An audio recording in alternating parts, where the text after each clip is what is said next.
Zagovorniška stran v današnji debati bo zagovarjala trditev, da je slovenska šola pravična in vključujoča. Opozicija se pa s to trditvijo ne bo strinjala.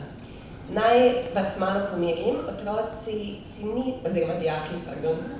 si niso sami izbrali strani, ampak so pa zato, ker eden izmed ključnih faktorjev v debati je, da je stran naključno določena, ker se dijaki in otroci naučijo sami zagovarjati stališča in argumentirati tudi morda mnenja, s katerimi se ne strinjajo najbolj. So pa v današnji debati sami vse raziskali in so se odločili, da vam bodo predstavili svoje poglede, malo bolj iz tudi svojih osebnih perspektiv, tako da bomo slišali nekoliko manj statistike, pa nekoliko več dejanskih izkušenj, kot jih dijaki doživljajo v vsakodnevnem udeleževanju pedagoškega procesa. Po zaključku naše debate, če nam bo ostalo še kaj časa, bi vas pozvali, da imate morda še kakšno vprašanje za dijake, tako da poskrbite, da boste pozorno poslušali, da boste si zapomnili, kaj so kaj rekli, na koncu bomo pa veseli vaše komentarje. Naš sodelavec Rok bo pa debato nekako moderiral in vam bo napovedoval, kdo bo dejansko izvajal govor. Pri debati gre pa tako, da bomo najprej začeli z zagovorniško stranjo, potem bo dobila besedo opozicija in izmenjujoči se naprej. Med samimi govori, ki bodo danes trajali po 4 minute vsakega govornika, bo lahko nasprotna ekipa postavljala tudi vprašanja, da pride do nekega kontakta med ekipami že na tej primarni ravni. Tako da ne se kaj preveč ustrašiti, če med govorom nekdo iz nasprotne ekipe skoči gor, to je čisto po pravilih in nekaj, kar dejansko spodbujamo, da se zgodi.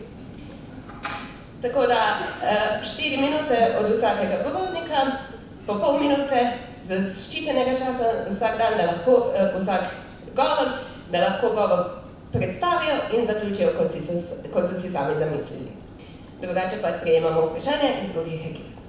Tako da, če mi zdaj nič več pomislekov in vprašanj, bomo kar mi začeli. Duša hvala, povedala že vse, tako da ne ostane samo to, da povabim na oder prvega govorca, Marka Strani, Gašperja.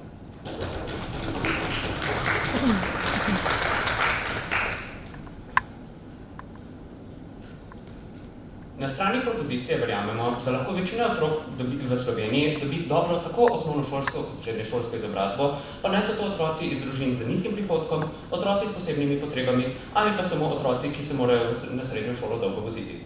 Zato sem ponosen zagovarjati stran, ki pravi, da je slovenska šola vključujoča in pravična. To vam bomo danes dokazali na podlagi 4 argumentov. Slovenska šola je finančno dostopna, slovenska šola zagotavlja heterogenost, slovenska šola se prilagaja otrokom z posebnimi potrebami in slovenska šola se prilagaja interesom. Današnjo debato torej zmagamo, ko vam dokažemo, da je za veliko večino otrok slovenska šola vključujoča in pravična, ter za manjšino, za katero pa ni, pa se aktivno trudi in izboljšuje. Sedaj pa na naš prvi argument, slovenska šola je vključujoča in pravična zaradi finančne dostopnosti. To tezo predvsem podpira dejstvo, da je javna šola plačana iz davkoplačevalskega denarja, torej ni dodaten strošek za posameznike. Vse osnovne šole so dane denar glede na število otrok, ki jih obiskuje, torej imajo vse možnost zagotoviti osnovne potrebe otrok. Država financira tudi šole za otroke z posebnimi potrebami, kar je še posebej pomembno, ko govorimo o sami inkluzivnosti slovenskih šol. Poleg financiranja pa so pomembni še učbeniški sklad. Vprašanje? Ne, hvala. Ki naredi učbenike finančno dostopne vsem, subvencionirani obroki ter subvencionirane vozovnice za javni prevoz, ki omogočajo boljše izkušnje šolanja. Ne glede na sam ekonomski status družine oziroma posameznika. Za najbolj ekonomsko prizadete družine pa se tudi izbira šolske potrebščine, kot so delovni zvezki in sami zvezki. Tako je poskrbljeno, da večina otrok ne samo fizično lahko obiskuje šolo, ampak ima tudi dostop do samih nujnih potrebščin. To pomeni, da je sama izbira šole, tudi tistih z prilagojenim programom, neodvisna od ekonomskih zmogljivosti, torej imajo popolnoma vsi enake učne možnosti. Nadaljno pa naš sistem olajša finančno breme šolanja manj privilegiranim in tako je šolanje neodvisno od finančne zmogljivosti posameznika. Drugi argument je, da slovenska šola aktivno skrbi za heterogenost razredov, da se vsi počutijo sprejeto in vključeno. Kot preventivni ukrep slovensko šolstvo aktivno skrbi za socioekonomsko heterogene šole, saj v tujini v šolah s pretežno ekonomsko manj privilegiranimi učenci pogost problem primanjkljaja sposobnega kadra, saj so take šole za učitelje pogosto manj privlačne, kar pomeni, da na koncu se ne odločijo za to, da bi kandidirali za samo službo tam.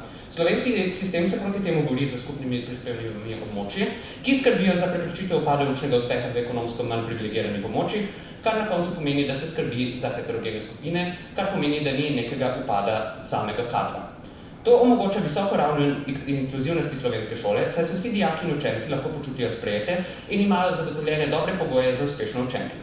Sedaj pa še na naš tretji argument, ki je, da so slovenske šole vključujoče in pravične, ker se prilagajajo otrokom z posebnimi potrebami. Najpomembnejši so v tem primeru odločbe, ki pomagajo otrokom tako z zdravstvenimi problemi, kot so na primer disleksija, razne kronične bolezni in tako dalje, ter jim tako prilagodijo učni proces, da zaradi svojih težav niso na slabšem.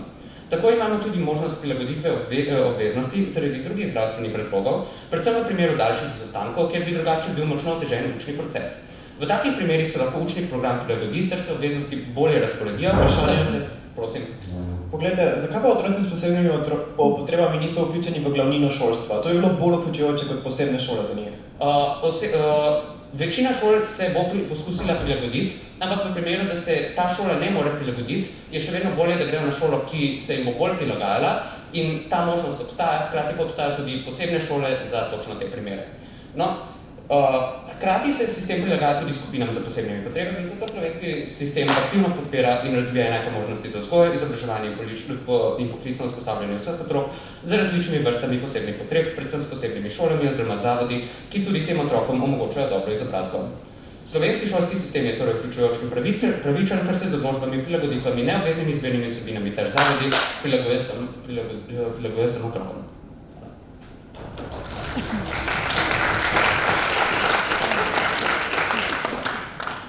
Hvala lepa prvemu govorcu vladne strani za ta govor. Zdaj pa dajem besedo prvi govorki opozicije, Evi.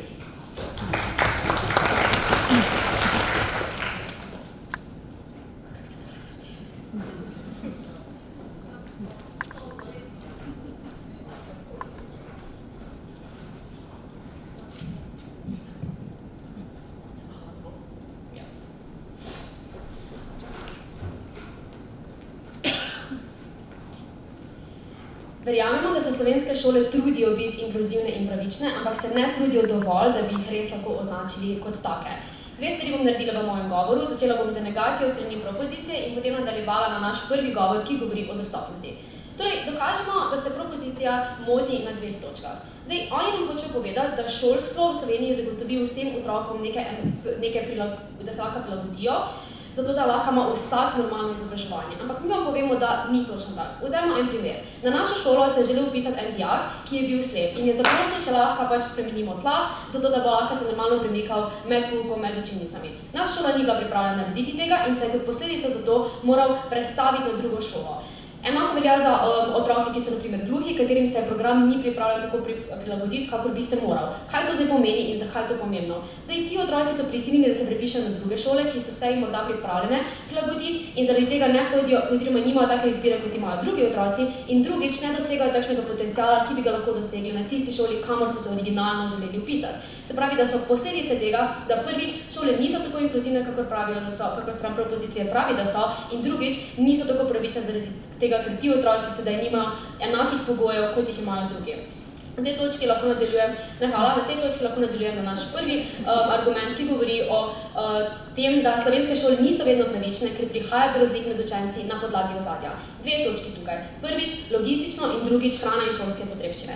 Prvič, ko govorimo logistično, tukaj v bistvu govorimo o tem, kako se otroci prevažajo v šolo oziroma pač potujejo v šolo. Tukaj nekateri, oziroma veliki večini učencev, to pač predstavlja neko veliko breme. Zakaj? Zaradi tega, ker so pač željene gimnazije in določene strokovne šole, niso kar po celi Sloveniji, vendar se locirajo v kakih večjih mestih, kot na primer Ljubljana ali Maribor. In zdaj tisti otroci, ki so dlje od teh mest, pomeni in želijo to izobrazbo, pomeni, da morajo ali A se preseliti v dijaški dom in biti oddaljeni od svoje družine, se pravi v nekem tujem okolju, ali pa B, potovati vsakodnevno. Okay, razumemo, da imajo subvencije oziroma te letne karte, vendar tukaj jim gre prvič ogromno časa in energije in drugič, Pomeni, da se morajo hitreje vstajati, kasneje pridejo domov in gre tudi ogromno časa za take življenjske stvari. Se pravi, tukaj imamo dve posledice, prosim. Zakaj so slovenske šole ne vključujoče? Samo zato, ker ima javni prevoz slabe povezave. Zdaj, ko se sestavljajo urniki, najverjetneje ko se urniki sestavljajo, se začnejo, recimo, pouk začne ob 7 in konča ob 3. To pomeni, da tisti učenci, ki živijo dlje od te šole, pomeni, da se morajo stati ob 4:30 ali ob 5, da lahko pridejo tisti čas na pouk. Kar pomeni, da ko se sestavljajo te urnike, nimajo v mislih tisti, ki so dlje oddaljeni od šole. Torej imamo tukaj dve posledice, da prvič ni pravično do teh otrok, ki morajo potovati, ker so avtomatsko prikrajšani, in drugič, kot posledica tega vsakodnevnega potovanja, nimajo istih pogojev, ker so pač manj naspani, imajo zaradi tega slabši uspeh in manj prostega časa. Na tej točki lahko grem na našo drugo točko, ki v bistvu govori o hrani in šolskih potrebščinah. Trenutno stanje je, da otroci nimajo zastonj kosil. V redu, razumemo, da imajo nekatere družine subvencije, vendar to še vedno ne pomeni, da se lahko vse družine zlahka privoščijo plačevati za kosila vsem otrokom. Kar pomeni, da so nekateri otroci zaradi tega prikrajšani 2 obrokom v šoli. Ampak na naši strani verjamemo, da si vsak otrok v šoli, kjer je konstantno aktiven in konstantno razmišlja, zasluži 2 obroka na dan, da niso lačni. Enako velja za šolske potrebščine. V redu so subvencije namenjene določenim, ampak si jih trenutno zasluži veliko več družin. Zakaj? Ker to so neke stvari, ki jih je treba skozi celo šolsko leto kupovati in vsi vemo, da kalkulatorji ali pa zvezki niso tako poceni. Enako velja za to, da je pač lahko to ogromno breme za družine.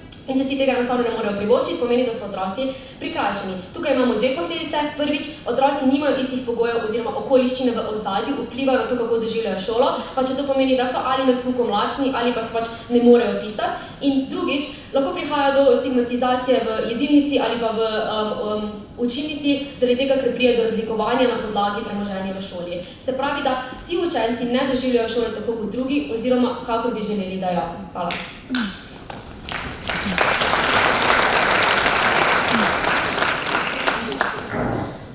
Hvala prvi govorki opozicijske strani za to otvoritev.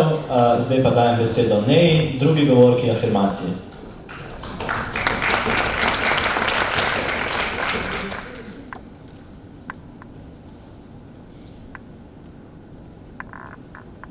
Mislim, da v točki, ko na nasprotni strani povejo, da se slovenski šolski sistem trudi za izboljšave, že povejo, da nimajo dejanske vsebine. Ja, dejstvo je, da šolski sistem še ni idealen, ampak je hkrati tudi dejstvo, ki se ga moramo zavedati, da se izboljšuje iz dneva v dan in iz leta v leto. Mislim, da je nerealno pričakovati, da bo karkoli idealno s prve, ampak je ogromno napredek že to, da se trudimo in izboljšujemo iz dneva v dan. Kaj bom naredila v tem govoru? Najprej bom šla čez malo negacije tega, kar so oni povedali, torej vse, s čimer se mi ne strinjamo, pa potem bom odgovorila na njihove očitke na našo stran, pa šla še na naš zadnji argument, ki govori o tem, kako je slovenska šola vključujoča, zaradi tega, ker spodbuja interese in omogoča dodatno vsebino, hkrati pa tudi poskrbi za dodatno razlago v primeru, da je ta potrebna. Prva stvar, ki so izpostavili, je, da se slovenska šola ne prilagaja slepim in gluhim. Dejstvo je, da pač imamo šole, ki imajo prilagojene programe specifično za otroke, ki imajo take ali drugačne ovire. Drugo dejstvo pa je, da se vse šole prilagajajo. Torej, dijaki učenci se lahko prepišejo čez kadarkoli tudi iz teh šol rednega programa, če presodijo, da jim te ne ustrezajo in da bi jih bolj ustrezal program kakšne druge šole. In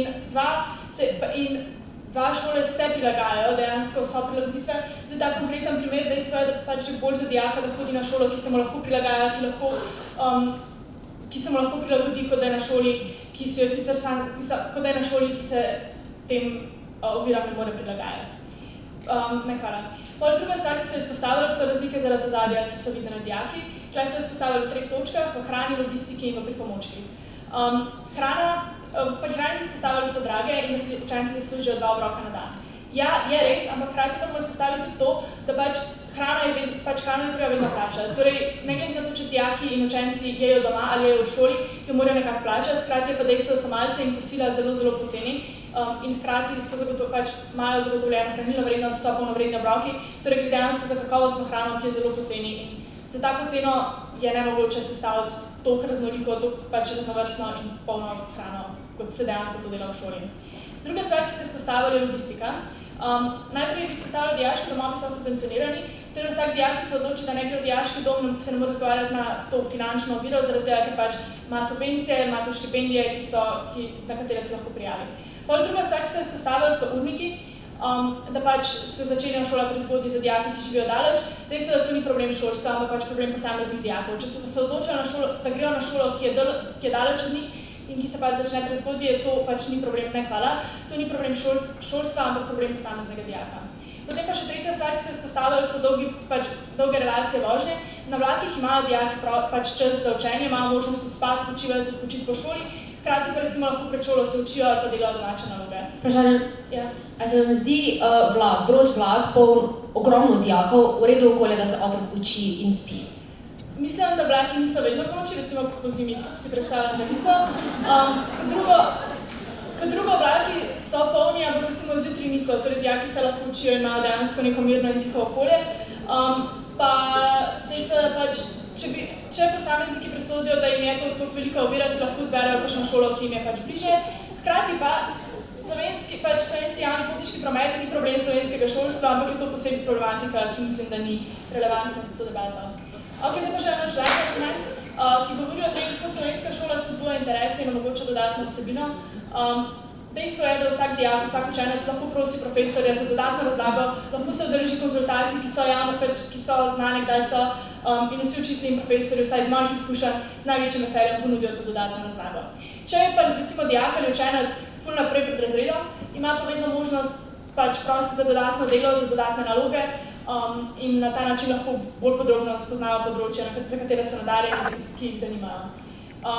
Pa še to, za srednje šole se lahko odločimo zelo po interesih. Imaš možnost iti na splošno gimnazijo, če te pač zanima ta splošni sistem, ta širina. Na drugi strani pa recimo, če te zanima umetnost, imaš umetniške gimnazije, če te zanima ena specifična stroka, se lahko že v srednji šoli odločiš za to. Mi verjamemo, da je slovenska šola pravična in vključujoča iz vseh razlogov, ki jih je že Gašper povedal in iz argumentov, ki sem ga jaz predstavila, hkrati pa tudi zaradi tega, ker je dejstvo, da se slovensko šolstvo vse trudi in se izboljšuje iz dneva v dan.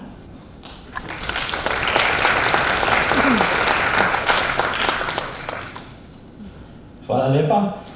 Besedo vračam opoziciji. Niko.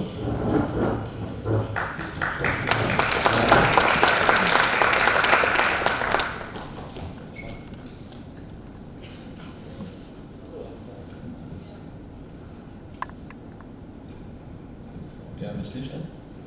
Okay. Na točki, ko se slovenske šole samo trudijo, ne pa zagotavljajo enakost in pravičnost in vključevanje, za nas to ni dovolj. Mi mislimo, da bi mogli biti prav slovenske šole tiste, ki zagotavljajo enakost, ki uresničujejo načelo meritokracije, da imajo vsi enake možnosti za uspeh, ali pa vsaj najbolj, kar se da, stremijo k temu. Na tej točki v debati pa moramo mi pokazati, da šole ne delajo vsega, kar bi lahko, ne optimizirajo situacije za vse dijake, ampak bi se lahko bolj trudili. Na tej točki pa tako tudi mi že zmagujemo debato. Zdaj, najprej bom v svojem govoru šel čez nekaj točk negacije, zakaj današnja stran propozicije ni imela prav, zakaj imamo mi prav, pa se bom še premaknil skozi naš drugi argument, ki govori o tem, kako je šolstvo nevključujoče dijakov oziroma učencev, učenk, ki imajo težave s slovenščino, ki ne obvladajo tega jezika kot njihov materni jezik. Gremo najprej na negacijo.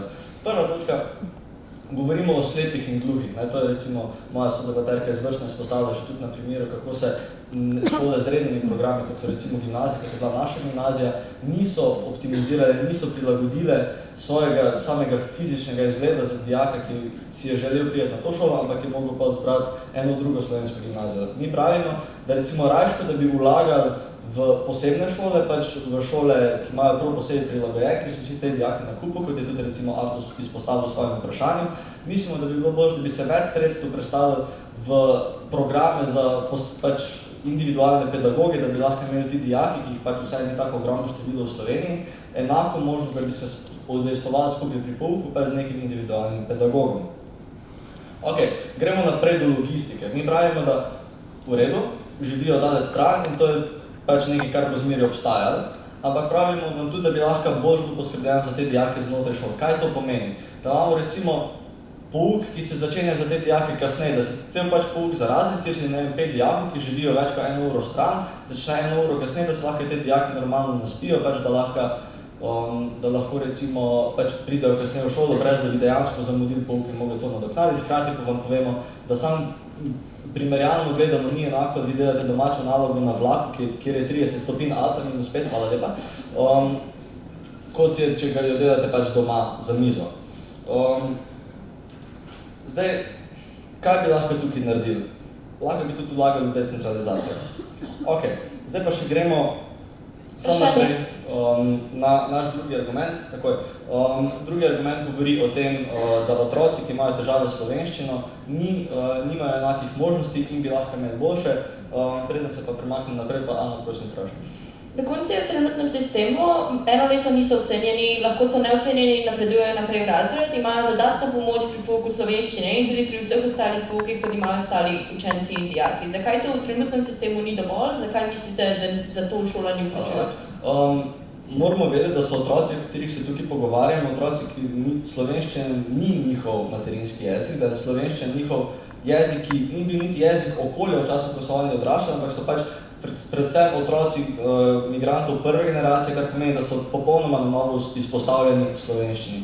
Zdaj, če vsak pogleda nase, recimo, mi smo imeli angleščino od 4. razreda naprej, v 8. razredu, pač verjetno, čeprav smo imeli 4 leta intenzivnega pouka s 3 urami na teden, ne bi bili sposobni slediti maturitetni, niti ne slovenščini, brati Cankarja, domača branja, ali pa slediti strokovni terminologiji v biologiji. Kaj mi mislimo? Mi mislimo, da pač spet lahko bi neke individualne situacije, pa vsaj podaljša nek razpon časa, ki ga imajo te dijaki, da se navadijo na življenje v Sloveniji. Kaj to pomeni?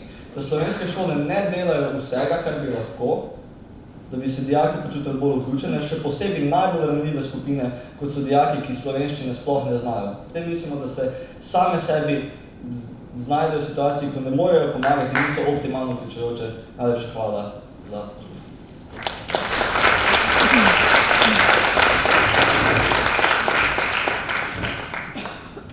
Hvala lepa in čas mine hitro, ko se imamo lepo in smo že pri tretjih govorih in besedo dajem Ani.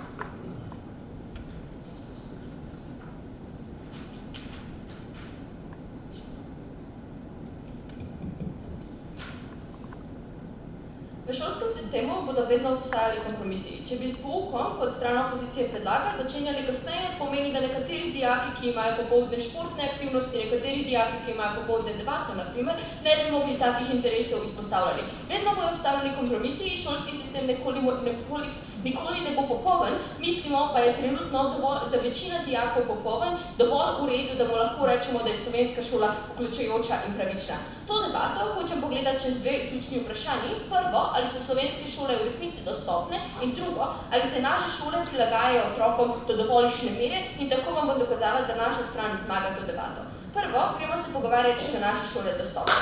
To vprašanje je v tej debati zelo pomembno, ker če ti ne moreš priti do šole, nimaš dostopa, da dejansko si v šolskem sistemu, ni važno, kako vključujoč je šolski sistem. Predpogoj za pravičnost je to, da ti lahko dostopaš do šole. Mi mislimo, da so dostopne na dveh nivojih. Prvo, so zelo finančno dostopne. Večina osnovnih šol, oziroma vse osnovne šole, so plačane iz davkoplačevalskega denarja in so plačane ne glede na število, so plačane glede na število dijakov, učencev, ki jih imajo. In obstaja zelo veliko šol, ki ima šolski okoliš, na katerih imaš definitivno šolo. In za vse osnovne šole obstajajo nekateri prevozi, se pravi, če ti živiš recimo več kot 5 km stran, te bojo poskrbela šola, da obstaja nek kombi, ki te lahko pripelje do šole in tako naprej. Na srednjih šolah pa tudi obstajajo dijaški domovi in statusi vozača. To ni tako slabo, kot vam stran opozicije hoče predstaviti, ker to omogoča neko ključno stvar za dijake. Omogoča, da si ti lahko izbereš katerokoli možno šolo na Sloveniji, ker veš, da boš v vsakem primeru prišel na eno šolo, točno na tisto šolo, ki si želiš. Mislimo, da je ta specifična izbira toliko bolj pomembna, kot to, da ti mogoče spiš 1 uro manj, ali pa to, da mogoče se ne učiš v najbolj idealnih pogojih, da smo pripravljeni reči, da je za to ful vključujoča, ravno zato, ker pač zagotavlja, da imaš ti želeno udeležbo izbiranega programa. Drugo pa mislimo, da je tudi vključujoča finančno, ker obstajajo subvencije za hrano in obstajajo zelo nizke cene za hrano in obstaja zbiranje sredstev za otroke, ki si ne morejo privoščiti delovnih zvezkov ali zvezkov, in zato mislimo, da vključi večino dijakov v to, da lahko imajo zagotovljen sistem. Torej, mi mislimo, da večina otrok ima zagotovljen oblik želene šole in so vključujoče in pravične ravno zaradi tega, ampak strane pozicije se ne strinja. Kaj pa, če bi recimo uvedel standardizirano opremo, da recimo ne bi nekdo, ki ima finančne sredstva, da si kupi boljši kalkulator za maturo, bil v prednosti in pri tistim, ki tega nima, da zakaj je to pač nekaj aktivnosti? Mislim, da to prvo ful ni velika prednost, če imaš ti malo drugačen kalkulator, mogoče imaš eno funkcijo več na maturi, ampak drugo, mislim, da če so res nujna taka visoka oprema, pa za to poskrbi šola. Na naši šoli, na primer, imamo za grafične kalkulatorje, jih ima šola recimo 10, ker ga enkrat ali pa dvakrat mogoče rabiš pri matematiki. Drugo vprašanje, da vam dokažem, da smo zmagali to debato, pa je, da so naše šole, da se res prilagajajo otrokom.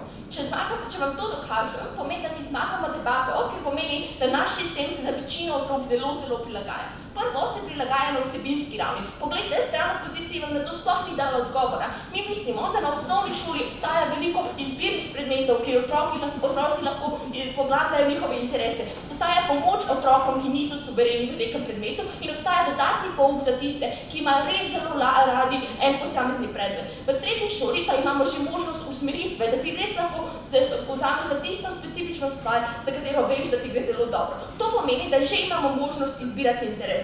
Drugo, mislim, da je zelo vključujoče za otroke s posebnimi potrebami. Strana opozicija vam narobe predstavi, kako šolski sistem izgleda, ker v resnici šolski sistem se bo vedno poskušal prilagoditi otroku s posebnimi potrebami, če je to res možno. Na naši osnovni šoli pa, na primer, so se zidali planček za učenca, ki je imel invalidski voziček, zato da je lahko normalno obiskoval vse razrede v šoli. To pomeni, da je vključujoče. Če pa se šola ne more prilagoditi, pa je seveda boljše, da gre dijak ali učenec na šolo, ki se mu specifično lahko vedno prilagodi, zato mislimo, da je to še vedno dobra opcija za večino dijakov. Tretje, samo na hitro, da odgovorim na njihov argument o beguncih, pa mislimo, da bodo oni vedno na slabšem, ker imajo različne težave, ampak naš sistem specifično beguncev ne segregira, jih ne pošlje v poseben razred, ampak jih vključi v naš sistem in dovoli, da imajo v sistemu, ki obstaja določene prilagoditve, imajo določene pomoči. To pomeni, da se slovenske šole vključujoče ne samo za večino na podlagi interesov, ampak tudi za otroke s posebnimi potrebami in begunce.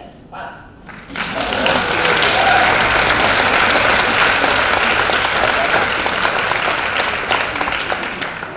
Hvala lepa.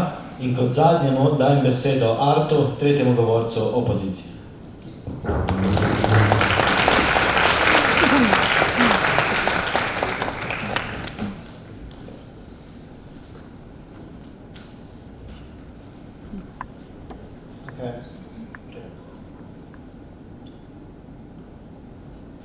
Poglejte, stran opozicije vam izpostavi probleme, ampak vam tudi ponudimo rešitve. Torej, če verjamete v te rešitve in če se vam zdi smiselno jih upeljati, potem se že nekako strinjate z nami, da slovenska šola ni pravična in vključujoča, kot bi lahko bila. In vedno moramo stremeti k temu, da bi bili boljši in da bi bolj skrbeli za naše otroke. Torej, hočem se ukvarjati z 3 vprašanji v tem govoru. Prvič, ali vključimo otroke s posebnimi potrebami na smiselen in dejansko pravi način. Drugič, ali vključimo otroke od daleč strani in otroke, ki imajo slabše socioekonomske pogoje. In tretjič, ali vključimo otroke, ki so imigranti. Prvi potem, ali vključimo otroke s posebnimi potrebami. 2 točke, o katerih bi se rad pogovarjal. Prvič, zakaj so otroci s posebnimi potrebami izključeni iz glavnine šolstva, oziroma zakaj so velikokrat predstavljeni na šole, kjer pač za otroke s posebnimi potrebami.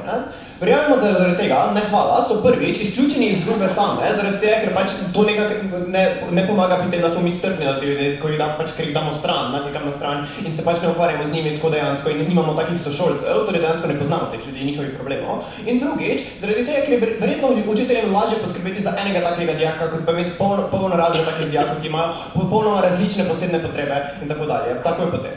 No, torej, zaradi tega se nam zdi, da kvaliteta posledično pade na šolah za otroke s posebnimi potrebami, zaradi tega, ker se morajo učitelji ukvarjati z otroci, ki imajo res različne potrebe, ki imajo res različne posebne potrebe in zaradi tega se nam zdi, da bi bilo boljše vključiti, da jim lahko pomagajo in učenci in tisti eden učitelj v šolah z pač normalnim programom. Torej, iz tega verjamemo, da kvaliteta ni tako zagotovljena in zaradi tega je tudi slabša pravičnost, ampak stran se ne strinja. A ni bolj za otroke s posebnimi potrebami, da imajo vso pomoč, ki jo potrebujejo, da so lahko čim bolj normalno vključeni, kot da so ampak to lahko vključeni? zagotovimo tudi na normalnih šolah. Zaradi tega, ker jim lahko zagotovimo individualne spremljalce, zaradi tega, ker jim lahko zagotovimo to, da dejansko jim učenci, njihovi pač sošolci, njihovi sodijaki pomagajo. To se trenutno ne dogaja. Dejansko pač nekako nimamo neke strpnosti, ki se ustvarja na šolah. Torej, zaradi tega recimo moja sošolka iz osnovne šole, ki je sicer popolnoma lepo funkcionirala v našem razredu, se je morala upisati na srednjo šolo s posebnimi potrebami, kljub temu, da smo mi zelo pomagali in je bila popolnoma vključena v naš razred, zaradi tega, ker pač ni šlo, ne pa. Drugič potem, o dodatnem in dopolnilnem pouku. Velikokrat pač na šolah preprosto ni izveden, oziroma meni, ki imam recimo 42 šolskih ur na teden, ni dostopen, oziroma se ga sploh ne moremo udeležiti, zaradi tega, ker pač v urniku to ne steče. Zaradi tega, ker bi mogli se najbolj truditi za tiste, ki najbolj zaostajajo, ki imajo največje potrebe, in zaradi tega, ker jih pač damo v bistvu na stran in se ne ukvarjamo z njimi, se nam zdi, da slovenska šola ni vključujoča in pravična. Ne pa. Drugič potem, ali vključijo otroke od daleč in tiste, ki so ekonomsko šibkejši. Dve stvari. Prvič, ali imajo tisti, ki imajo manj denarja, preprosto enake možnosti v slovenskem šolstvu? Mi vam pravimo, da ne, zaradi tega, ker recimo že za maturo se recimo nekateri moji sošolci kupijo ogromno pripomočkov, ogromno nekih priročnikov, ogromno nekih stvari, ki jim pač, v katerih je ogromno neke snovi, ki je razložena mogoče celo na boljši način kot učbeniki, ki so odobreni, oziroma imajo pač več dostopa do znanja in so zaradi tega bolj pripravljeni kot pa tisti, ki si tega ne morejo privoščiti. Takšne so rešitve, ki vam mi tu ponudimo in zakaj se nam zdi, da bi tako slovenski šolski sistem bil dejansko pravičen in vključujoč. Pravimo vam, da bi lahko dejansko učbenike in vse te priročnike spremenili v PDF obliko in pač dali na splet, zaradi tega bi vsi imeli enak dostop in vsi enake možnosti, da lepo pišejo maturo in se piše na željen faks in ne hvala. Zadnjič pa, zakaj šolske potrebščine niso zastonj kot na Finskem? Tam vsi otroci dobijo te šolske potrebščine, ki jih nujno rabijo, zato da so uspešni v šoli. To se nam zdi, da bi bilo prav tudi v Sloveniji, zaradi tega, ker želimo zagotoviti vsem otrokom, ne glede na njihovo ozadje, možnost za to, da se vpišejo na recimo želeno šolo, možnost, da opravijo poklic, ki si ga dejansko želijo. Drugič pa, potem o lokaciji. Kot nekdo, ki se vsak dan zbudi ob 5 zjutraj in pride iz šole ob 3:30 oziroma še pozneje, velikokrat, vam pravim, da ni lahko delati naloge oziroma ni lahko spati na javnem prevozu, če moram na javnem prevozu stati, če moram na javnem prevozu pač se tišati z ne vem koliko drugimi dijaki, zaradi tega, ker avtobusi pač so velikokrat prepolni. Velikokrat so mi dejansko še na avtobusu rekli, da moram biti dol iz avtobusa, zaradi tega, ker je bilo pač preveč zasedeno in ni bilo placa za mene. Torej, vam pravimo, da pač učitelji tudi, recimo, ko javni prevoz zamuja, niso razumevajoči in pač ne razumejo tega in se moram zelo truditi, da se pač dogovorim z njimi, da pač ne morem priti v šolo bolj zgodaj in pač se udeležiti neke ure.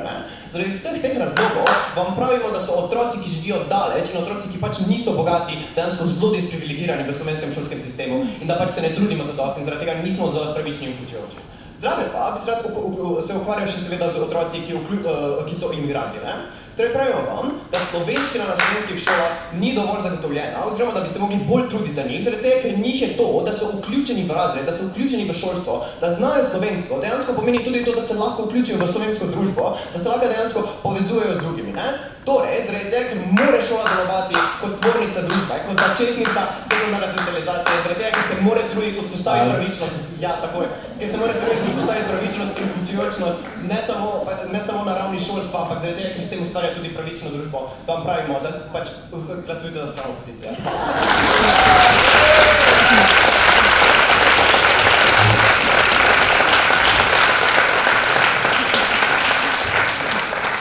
Hvala lepa Artu za ta dolg govor in hvala lepa vsem za to super debato. Zdaj pa spet predajem besedo Nuši.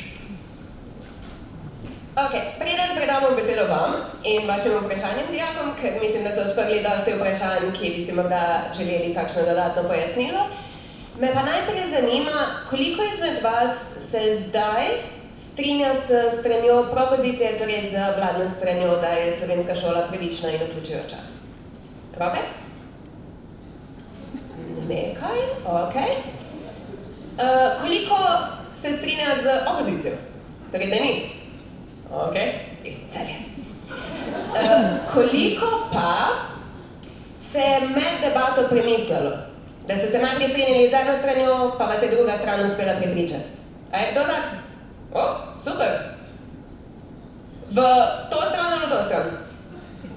Ja, v opozicijo. Super. Oni so iz moja gimnazija. Zdaj pa bi vas jaz bi vas prosila za kakšno vprašanje, ki ga imate, lahko ga naslovite celotni ekipi, posameznim govorcem, vsem skupaj, lahko se tudi sami odločijo, kdo bo odgovoril. Pa me zanima, a ima kdo kakšno vprašanje, kakšen komentar? Aha, tamle bo takrat, ali Ivan, boš ti hodil?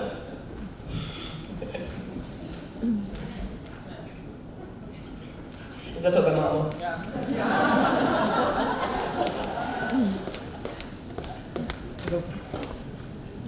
Pozdravljeni, Valentina Gartner.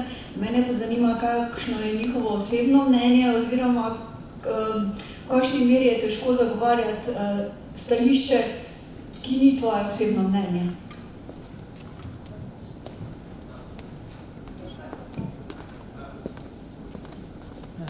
Pač jaz osebno se strinjam s svojo stranjo trenutno. Pač sicer verjamem, da do neke mere se slovenska šola pač trudi biti pravična in vključujoča, ampak da bi pač ji dali to oznako, bi se lahko mogoče potrudila malo bolj. In se mi zdi, da pač za nekoga, ki recimo obiskuje klasično gimnazijo in se mora vsak dan voziti pač 45 minut v vsako smer, zaradi tega, ker pač ni klasičnega programa bližje meni, pač bi lahko naredili več. Ampak pač drugače je slovenska šola predvsem super. Drugače pa, kako zagovarjati trditve, s katerimi se ne strinjaš. Meni se zdi, da vedno pač lahko najdem nek razlog, ki se v bistvu nekako vsaj do neke mere z mojimi prepričanji strinja in se mi zdi, da sem tudi po naravi precej razdvojena oseba, da se mi je pač težko odločiti, kaj je moje mnenje. Ampak na koncu pač pride do tega, da spoznaš, da je polno razlogov, zakaj nekaj res in zakaj nekaj ni res in da je pač najbolj pomemben del debate v resnici to, da se potem odločiš, kateri izmed teh razlogov so bolj pomembni. Pač, tako se pač jaz pripravljam trditve, s katerimi se ne nujno strinjam.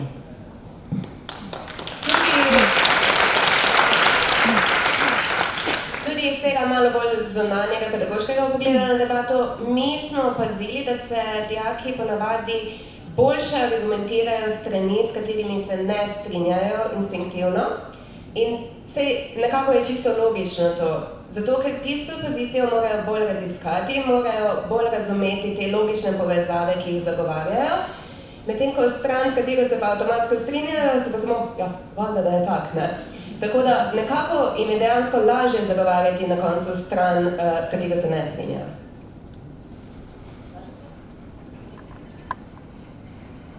Mi smo bili večinoma na tem, da se ne strinjamo z debatno trditvijo in bi bilo lažje zagovarjati nasprotno stran, ampak smo vse najdeli argumente, ker vedno obstajajo razlogi za obe strani. Nikoli ne bomo dobili trditve, ki je samo enostranska, ker take trditve tudi v svetu načeloma ne obstajajo. Tako da je samo treba malo bolj iskati razloge, pa malo bolj se poglobiti v raziskovanje, pa malo bolj razmisliti, da bojo res vsi logične povezave vmes dokazane, tako da mogoče res pridemo do boljših argumentov, kot bi, če bi se res absolutno strinjali s trditvijo. Ni najtežja stvar zagovarjati nasprotno stran, je pa mogoče težje se prepričati v to, da greš bolj v poglobljeno raziskovanje strani, s katero se ne strinjaš. Če smem jaz sam tukaj še nekaj dodati zraven, tudi postavljanje samih debatnih trditev je znanost sama po sebi. Ne? Se pravi, absolutno obstajajo trditve, s katerimi, ki niso, mi rečemo, debatibilne. Se pravi, se jih da debatirati, ne? Koliko je Triglav visok, recimo, se bolj težko debatira, ampak z nekim strokovnim pristopom, recimo Rok se zelo veliko s tem ukvarja, s poznavanjem debate se da postaviti take trditve, ki omogočajo razpravo in predvsem poglobljeno razumevanje neke teme prek v bistvu interaktivnega pristopa in same debate. Ok, naslednje vprašanje, komentar.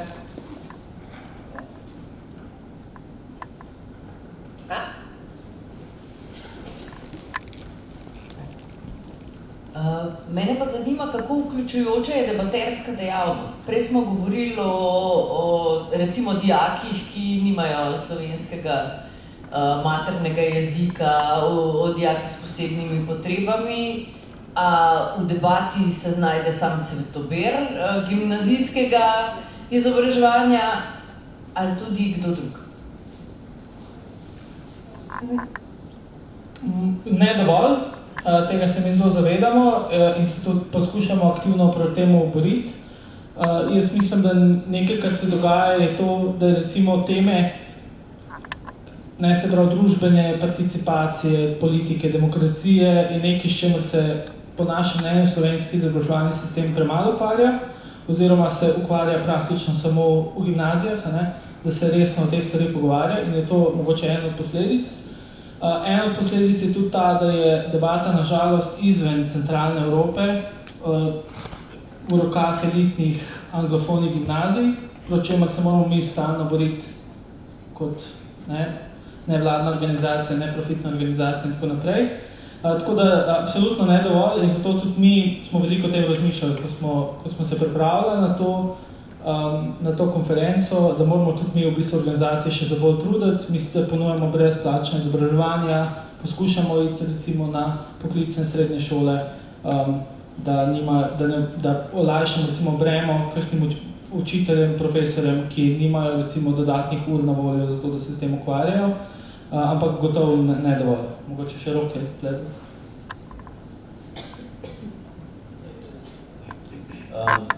Tako je Ivan povedal, poleg tega se pa zelo trudimo, da debato spravimo izven teh okvirov zgolj tekmovalne debate, ki je res v velikih primerih relativno elitističen šport. In delamo razne stvari. Pred leti smo imeli medgeneracijske debate, recimo v lokalnih skupnostih, ko so dijaki, učenci povabili svoje detke, babice in so med sabo debatirali. Če ste mogoče zasledili novici pred parimi leti, ko je ekipa zapornikov nekje v Ameriki premagala debatno ekipo Harvarda, to je bila predstavnica našega zavoda, ki je tudi trenirala tiste debaterje. In tudi, trudimo se pa tudi zelo veliko, imamo več evropskih projektov, ki se ukvarjajo specifično s tem, da debato spravimo v oči vse v razrede, kjer so potem dostopni širšemu krogu učencev. In če več učencev se seznani s to metodo, seveda v učilnici je prilagojeno, da moraš imeti 6 ljudi, ki debatirajo 1 uro, je potem tudi veliko več povpraševanja strani dijakov in potem so šole bolj pripravljene, da nudijo dodatne programe, ki so potem pogosto bolj vključujoči. Je tudi dovolj gradiv in materijala, ki smo jih v sklopu teh projektov, o katerih je Rok govoril, razvili, da čim bolj poskušamo olajšati učiteljem pedagoško pot. Je pa tudi, kot ste rekli, da slovenščina materni jezik in to moram priznati, to mislim, da je bil našim dijakom največji izziv. Naši dijaki so večinoma navajeni debatirati v angleščini in je bil dejansko največji izziv, da poskušajo vam predstaviti debato v čim lepši slovenščini, kot se le da, tako da nam je dejansko nasprotni izziv.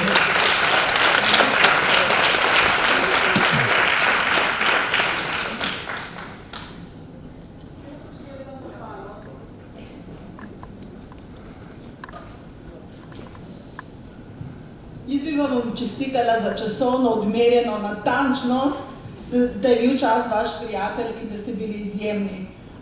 Za marsikoga od nas, mogoče zame, je bilo zelo težko slediti, ker ste bili zelo hitri, ampak argumenti so bili jasni in vam čestitam in vam želim uspešno pot še naprej.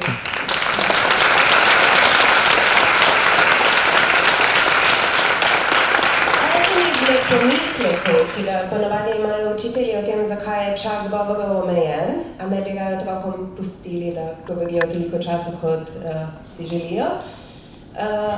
Razlog, zakaj so govori omejeni, je ravno to, da dijake pripravimo do tega, da so v nekem času sposobni res strniti vse svoje misli v eno in ne samo, da govorijo, dokler enkrat jim ne rata argumenta narediti. Zato je ta čas vnaprej predpisan, da tudi zagotavlja neko enakopravnost med obema ekipama.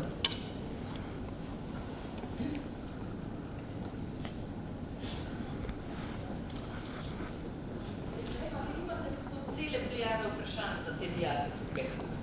Ker jaz, ko sem jih poslušala, sem poslušala na nek način mogoče malo hladno, racionalno argumentacijo, o tem, kako oni vidijo zdaj sistem, pa kaj je vključenost, pa kaj ni vključenost. Ampak tega občutka, kaj za vas osebno pomeni vključenost in to, da si vključen in tega vprašanja, da bo vključenost ne pomeni samo to, da priješ z vlakom do šole ali pa da imaš zvezek pa najboljši kalkulator ali pa ne, ampak a si povezan v vrstniško skupnost, kakšen je tvoj odnos z učiteljem in tako naprej. Tega pa nisem slišala, me zanima vaše stališče, kaj za vas osebno pomeni vključenost, se pravi na tej bolj mogoče ne tako zelo racionalni, ampak na tej čustveni ravni, kdaj se počutite vključeni? Ja, definitivno vključenost pomeni veliko več, ko smo spravili v debato, zato ker je potem še kar povedala zelo omejen čas in smo morali biti pazljivi, s katerimi argumenti predstavimo. Ampak vključenost, ja, tako, kot ste vi povedali, pove veliko več stvari. Vključenost pomeni tudi tako, da si lahko vključen v obšolske dejavnosti, kot smo zdaj predstavljali, da lahko vedno greš k nekomu in ga prosiš za kaj je bilo za domačo nalogo ali pa za zapiske, ko manjkaš. Pač to, da si tudi vključen v neko dijaško ali pa skupnost učencev in da lahko sodeluješ s prijatelji in da se lahko tudi povežeš z učitelji, ko pač rabiš pomoč. Mislim, da do tega smo do neke mere omenjali tudi s tem, da imamo dodatne in dopolnilne pouke, ampak to z učenci smo pa veliko manj govorili. Lih zato, ker je o tem pa popolnoma nova razprava, ki bi jo morali odpreti.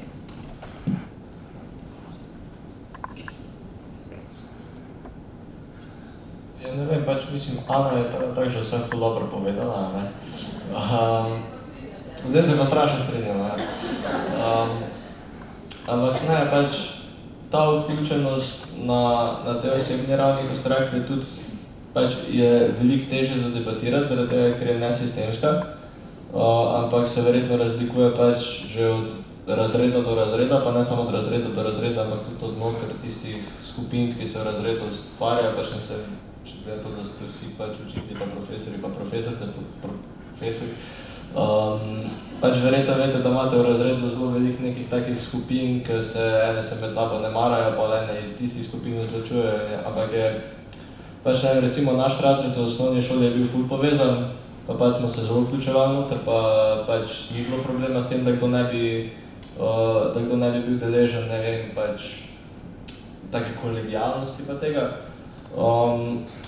Na srednji šoli pa pač mislim, je bilo tudi to redno, ampak ni bilo pa več toliko tega, ne, pač, ne vem, je pa prišel včasih, ne, že malo tekmovalnost, pa nekdo ni poslal starega testa, ko ga je imel, pa to. Pač, ja, no, pač to so take stvari, ko se pa najbolj poznajo, pač, mislim, to je pa spet, ne vem, nekdo je že 3-krat rešil isti test, pa ga je podpisal na eni, pa pač se ga prvi življa, pa pač bi lahko vsi imeli to možnost, ampak pač ta kolegialnost je veliko težje o njej razpravljati, tako pač, ker itak je pro, ne, pač ni minusa tega, da je razred povezan v skupnost, ker je pač tudi to nek dejavnik te socializacije, pa pač, ki je zelo redo, ampak je pa ful težko razpravljati o njej zaradi tega, ker pač je vse odvisno od tega, kak so posamezni otroci noter. Ampak je pa itak vključenost po moje najbolj povezana s tem, kak se otrok počuti v razredu. Pa, mislim, meni se zdi nujna predpostavka za to, da se ta kolegialnost vzpostavi, oziroma nujna zahteva te kolegialnosti je, da je vključenih v razrede čim več različnih otrok. Iz tega izhaja smisel našega argumenta o tem, da bi mogoče otroke s posebnimi potrebami se bolj potrudili vključiti v glavnino šolstva, zaradi tega, ker s tem nekako tudi mi ustvarjamo splošno družbeno kolegialnost med različnimi ljudmi in se pač, mislim, meni osebno ne zdi nujno prav, da velikokrat nimajo te mire izbire, da bi pač lahko bili vključeni v razred, kot je moj, kjer bi pač jim pomagali tudi sošolci in s tem nekako vzpostavili vez in večje razumevanje učencev z osebnimi potrebami. In obenem se mi zdi, da je to tudi nekako premisa našega prvega argumenta, v katerem govorimo o tem, da so otroci velikokrat stigmatizirani in zaradi tega, ker pač nimajo dostopa do določenih gradiv, oziroma pač pripomočkov in tako dalje, ki bi jim pač omogočala to, da dejansko kvalitetno pač dosežejo neko raven in da pač, ne vem, izgledajo cool zaradi tega, ker imajo lepo novo šolsko torbo, ne. Ok, bomo mi zdaj na tej točki zaključili razpravo. Mi bomo ostali z vami še na kosilu, tako da če imate še kakšno vprašanje, nas lahko za kakavko cuka, pa bomo vse tudi vam osebno odgovorili, ampak najlepša hvala za povabilo pa za ta vprašanja.